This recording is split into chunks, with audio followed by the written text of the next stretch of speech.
The galaxy of Warhammer 40k is home to countless ancient and enigmatic species, many of which predate humanity by untold millennia. Some of these Xenos have been wiped out by the relentless march of Imperial expansion. Others still exist, while still others remain hidden in the dark corners of the cosmos, waiting for the right moment to re-emerge. Their histories are often shrouded in myth. Some have exact dates of origins, while others we know only little about.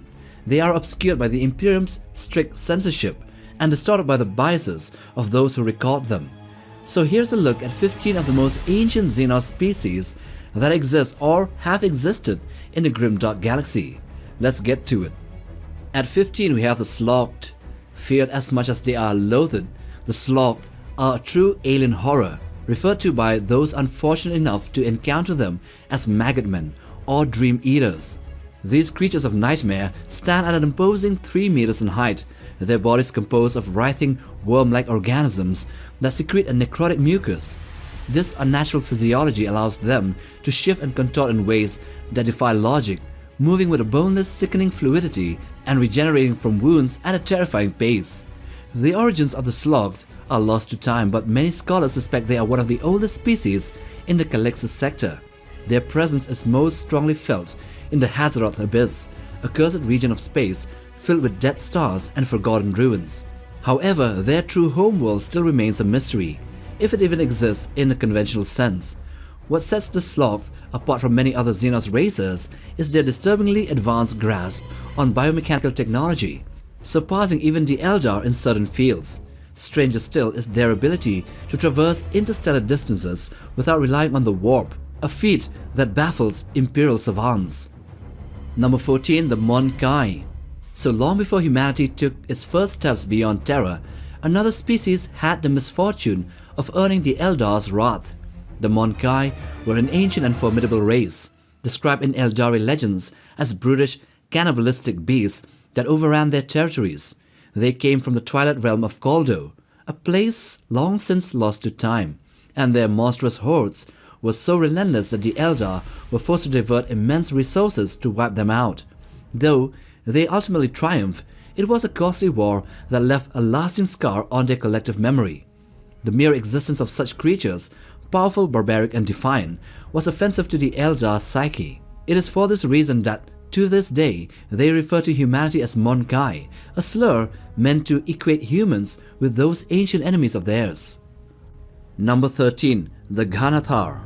So during the Great Crusade, the Imperium encountered many alien species that dared to fight back, but only a few put up as fierce a resistance as the Gananthaar.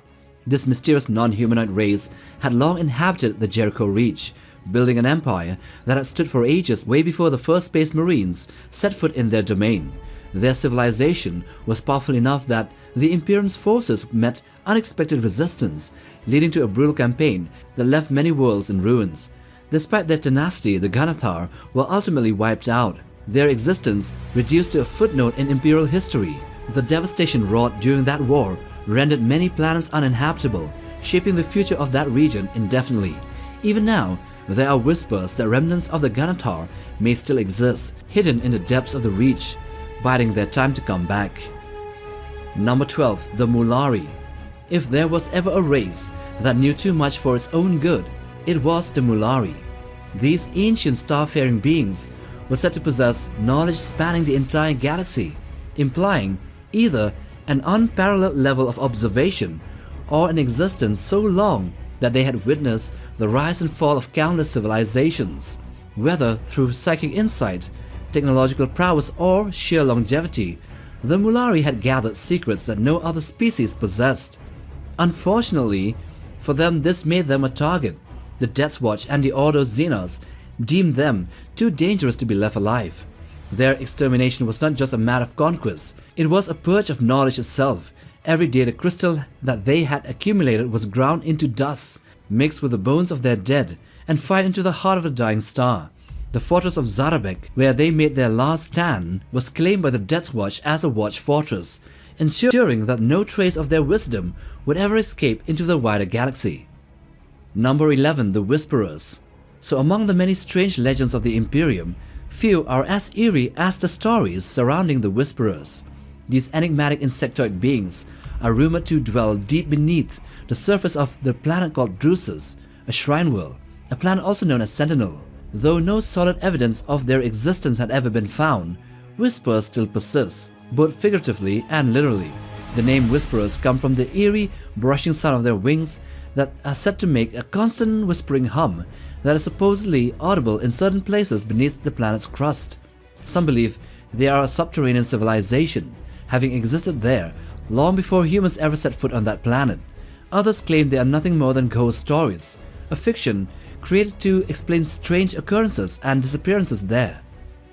Number 10 and number 9 are the Delaque and the Silent Ones.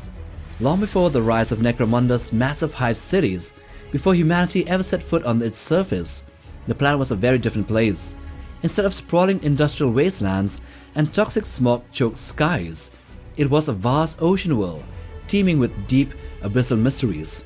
And in those waters lived a species known as the Delaque, an ancient Xenos race whose entire existence was shaped by the deep and unknowable beings they worship, also called the Silent Ones. These Silent Ones were immense alien entities, creatures of such scale and presence that they were more like gods than mere beasts. The Delaque didn't just fear them, they revered them, communed with them, and built their entire civilization around their worship. However, the planet oceans were drying, and the Silent Ones knew that their death was coming. But the Delaque discovered artificial oceans near the planet's core, where they eventually made a city for the Silent Ones to sleep in, and then transferred their own consciousness to something called the Psychoterica devices. These Xenos species, both the Delaque and their gods, the Silent Ones, let themselves become dormant for many millions of years. It's eerily reminiscent of Lovecraft's The Shadow over Innsmouth, isn't it? But the setting here is Necromunda. Number 8. The Orcs. So the Orcs, or at least their ancient ancestors originally known as the Krorks, were a highly advanced, disciplined and organized version of the green-skinned menace we see today. They were created 60 million years ago as living weapons by the Old Ones, a godlike race of near-immortals who had once ruled the stars. These Krorks were one of their masterpieces, brutish, immensely strong, hyper-aggressive and instinctively capable of working together in massive armies. They were meant to be self-sustaining, self-replicating war machines, ones that would fight endlessly and never question orders. Their bodies were laced with genetic memory, allowing them to develop technology and warfare tactics as if it were their second nature. Their very biology ensured that they would be adaptable and durable, thriving in any war-torn environment. But they were built for war, and after the Old Ones died out, the Necrons entombed themselves and the Aeldari retreated.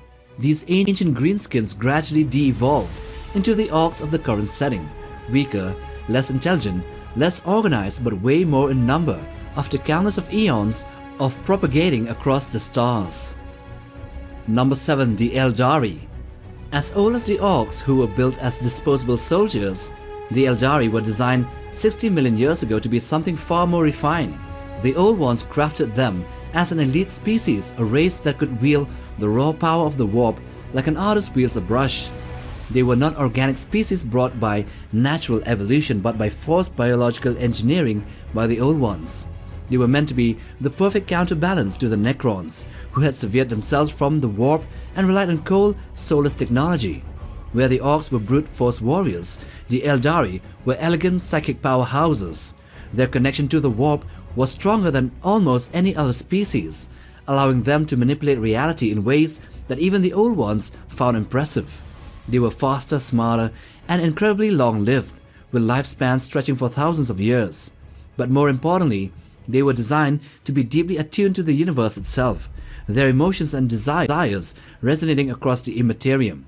After the Old Ones died out, the Aeldari took their place as the rulers of the galaxy until the birth of Slanesh in the 30th millennium. Number 6. The Barasonilash. So the Barasonilash are an obscure 4-armed Xenos species with short, thick legs, with 6 watchful eyes, and a gill-like slit in place of a nose. If certain Aeldari myths are to be believed, they may be one of the oldest recorded sentient species in the galaxy, predating even the Aeldari themselves.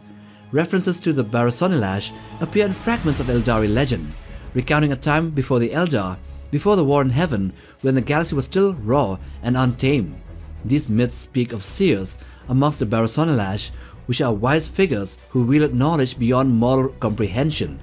Whether the Barasonilash still endure in some hidden corners of the galaxy or have long since faded into the shadows of history is unknown, but one thing is for sure, they are one of the oldest species to have ever existed in the 40k universe. Number 5. The Slann. So back in the early days of Warhammer 40k, when Rogue Trader was first released, there was a mention of a mysterious race called the Slann, or the Slann. At the time, they were described as ancient, highly intelligent amphibious species with some vague but intriguing connection to the Old Ones.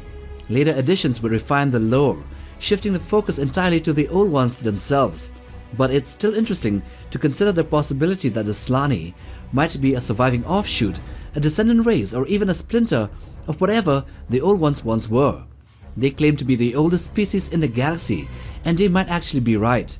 Their empire at its height wasn't just about conquest, it was about cultivation. They explored the galaxy, guiding the development of other species, uplifting primitive creatures, and even seeding planets with life. Physically, they are amphibians. They have long webbed hands and feet, cool moist skin and large protruding eyes, just like frogs. And their main difference from the Old Ones is that they are thought to still exist, but have discovered a path of spiritual enlightenment that makes them ignore the rest of the warring galaxy. Number 4. The Xenos of Carmyn. So the Xenos of Carmyn were an enigmatic, unnamed species that once dwelt on the planet called Carmyn. Their civilization, estimated by xenobiologists to have existed between 60 and 600 million years ago, a staggering span of time that places them amongst the most ancient known sentient species. Though primitive in their societal structure, these beings had access to advanced technology through trade with unknown interstellar entities, suggesting that while their civilization may not have developed spacefaring capabilities independently, they had long been in contact with those who had, and these species are still way older than them. Number 3. The Necrons. So originally they were called the Necron tier, and these were ancient beyond reckoning, emerging billions of years ago. They came into existence under a merciless dying star in the distant Halo Stars region, where the radiation was so intense that it shaped every aspect of their civilization. Their world was a harsh, unforgiving place, bombarded by relentless solar storms, and their fragile organic bodies suffered greatly. Disease and radiation poisoning were constant threats, and even the healthiest Necron tier lived painfully short lives, their flesh wasting away far too quickly. This natural cruelty of their existence left the Necron tier with a deep bitterness. While they struggled against the slow decay of their own bodies, they saw the Old Ones and even more ancient near-immortal species thriving across the stars, wielding powers the Necron tier could barely comprehend. They were driven to wage war against the Old Ones, whom they viewed with jealousy and animosity. They also allied with the C'tan and gave these entities material bodies, and were then later tricked into the biotransference process, which transformed them into soulless beings called the Necrons. After their war with the Old Ones ended, and then with the Star Gods, the C'tan, they went into a period of hibernation for millions of years until recently reawakening in 40k. Number 2. The Old Ones. So these Old Ones were amongst the first truly intelligent beings to emerge in the Milky Way galaxy.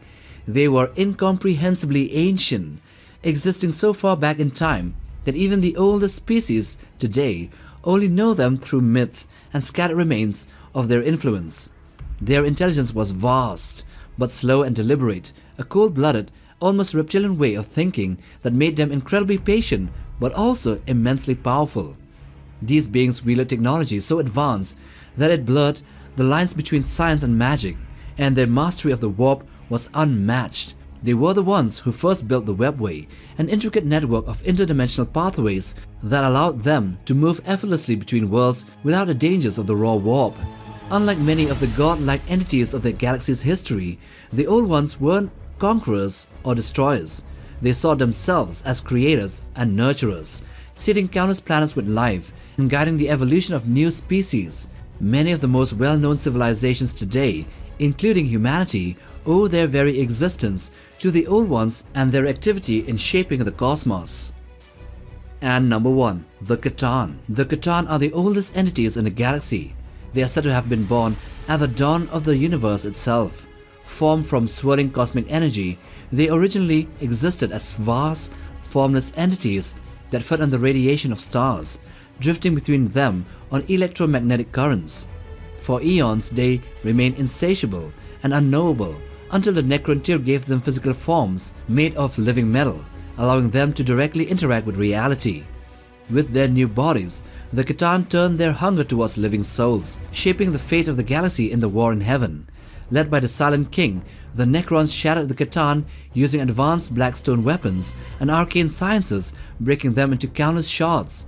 These fragments, still potent but no longer omnipotent, were imprisoned in tesseract labyrinths by the Necrons, where they remain either enslaved or other shards are lost across the galaxy.